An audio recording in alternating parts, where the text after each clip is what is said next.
پیغمبر. چرا نه؟ حضرت پیغمبر رسول مقبول وقتی که شگک 6 ساله را برد و غاره که خود بسیار به احترام نیکرکش تنبانکش پایین کرد.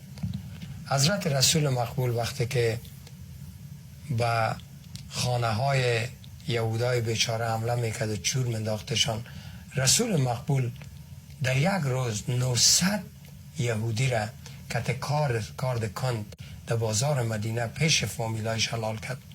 و امو رسول الله مقبول، امو حضرت پیغمبر، امو محمد مصطفی، امو فخر بنی آدم، امو بهترین انبیا، زنا و اولادایشان که گریه میکردن از گریه میمردن، امو را برای همین نفرات تقسیم کرد ببره کتشان هرچی که میکنن.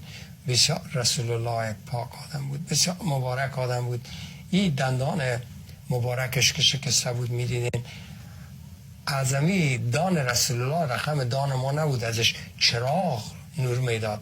ایتا که سعی میکرد شوکی که راه میرفت تاریکی بود، ایتا که سعی میکرد باز اعظمی بین دو دندان چون دندان شکسته بود یک روشنایی بسیار خوب میامد پیش رویش، مثل می چراغ دستی روشن میکرد.